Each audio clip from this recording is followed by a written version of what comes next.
Hello. So today we'll be talking about AC circuit containing an inductor only. Inductor is there along with some EMF AC source, and inductor is having self inductance value N, right? We are applying AC, so E is E naught sin omega t. Equation is number 1.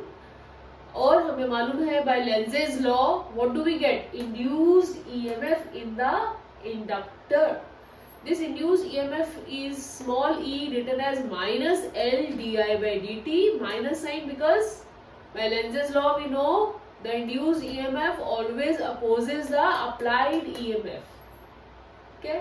और अगर हम कहें कि एक ये ideal case है जहां पर कुछ लॉसेस नहीं हो रहे हैं, तो हम ये लिख सकते हैं कि potential drop across L will be E, which is the same as what we have applied E naught sin omega t, and we know that the potential drop across L, that is voltage across L, is written as L times di by dt.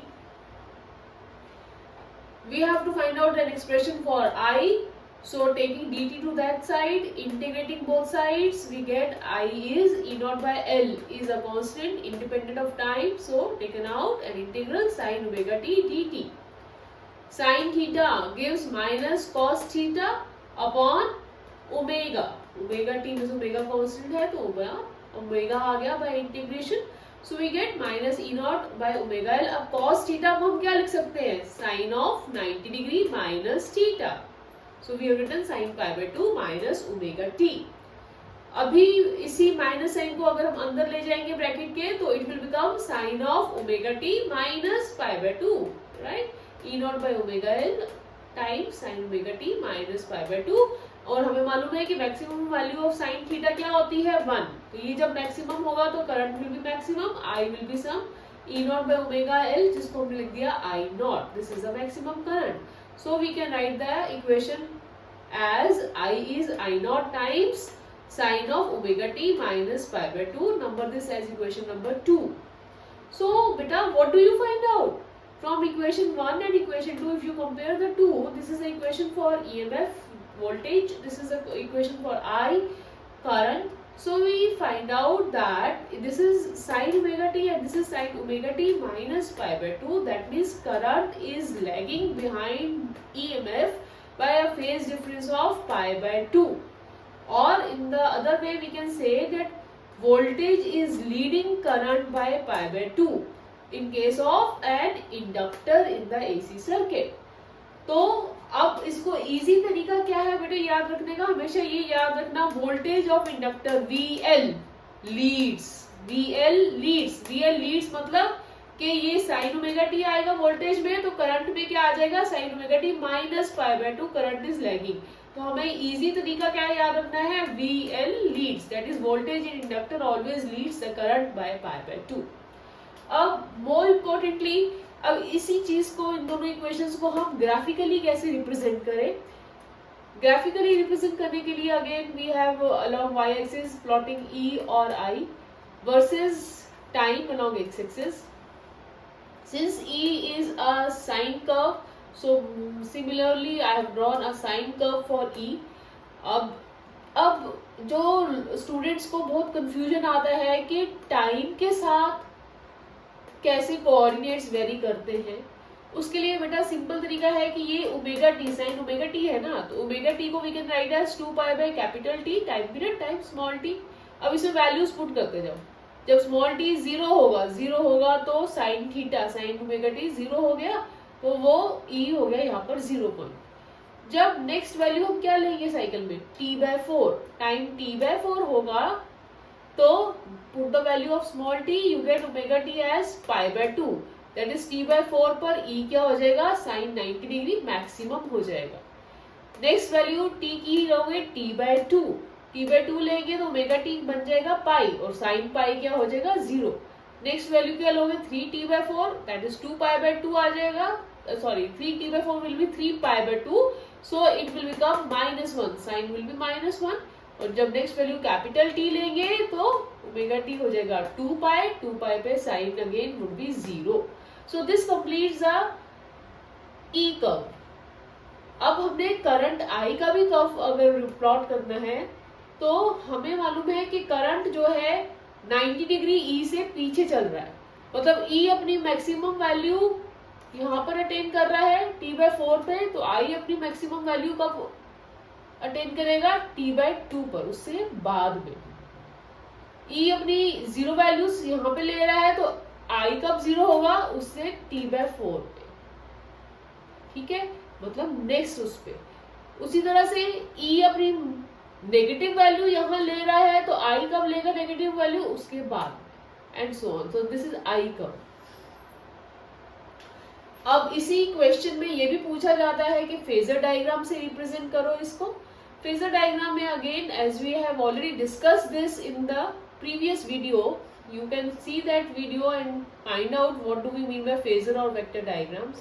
अब इस situation में जो हमें phasor diagram बनाना है तो again we remember arrows represent the magnitude, तो E naught का मैग्नीट्यूड एंड I नॉट का magnitude will be represented by the length of the arrow. E ज्यादा मैग्नीट्यूड में होता है, E naught by omega L I naught हो जाता है ना, तो I नॉट का मैग्नीट्यूड कम है तो length of the arrow is comparatively less. Again E naught X axis से कितने फेज पर है, ओमेगा T पर है, ठीक है, और I नॉट कितने पर है, I nought is omega T minus π/2, मतलब E से π/2 पीछे, तो E यहाँ पर है तो 90 degree behind. As we know कि along this diagram we always move anticlockwise, ठीक है ना, तो E नॉट से 90 डिग्री पीछे है तो मतलब 90 डिग्री क्लॉकवाइज पीछे है और यहाँ पर आएगा 90 डिग्री पर। और अगर एक्स एक्सिस का देखें तो वो ओमेगा T माइनस π/2 से डिफरेंस में होगा E नॉट से, ठीक है बेटा। अब E नॉट का अगर हम प्रोजेक्शन लेंगे अलोंग y एक्सिस तो this will become E not, this will be omega T, this angle will be again omega T and this would become sin, this projection would become sin omega t, E not sin omega t। उसी तरह से ये omega T, ये angle omega T, तो this angle would be omega T and projection of I not along y axis will be equal to I not cos of omega t, it would become I not cos of omega t, that it will be based upon hypotenuse, so it will be cos function. Again, by Ohm's law we know that current is given as voltage upon resistance, so voltage is E naught upon omega L, है ना, तो E naught upon omega L we know is maximum current। अब ये voltage है तो omega L इसका मतलब resistance होनी चाहिए, बिल्कुल सही। omega L को हम क्या बोलते हैं, XL, that is the inductive reactance, that is the resistance which is offered by the inductor of self induction L। Again बेटा इन टर्म्स को बहुत ध्यान से समझना होता है। क्या XL को हम क्या बोलते हैं, इंडक्टिव रिएक्टेंस, ठीक है, L को क्या बोलते हैं, इंडक्टेंस या coefficient of induction. So be very careful while answering such questions, you have to see L is what, inductance or coefficient of induction, XL is called inductive reactance। अब XL का formula is omega L, omega in terms of omega we know is what, angular frequency. अगर हम इसको linear frequency की terms में लिखेंगे तो ये क्या बन जाएगा, 2π न्यू टाइम्स L। अब linear frequency new in case of DC current, direct current हमेशा क्या होती है, जीरो होती है, तो यूनिडायरेक्शन करंट है डीसी, तो न्यू जब जीरो होगा तो उस समय एक्सएल की वैल्यू क्या हो जाएगी, जीरो।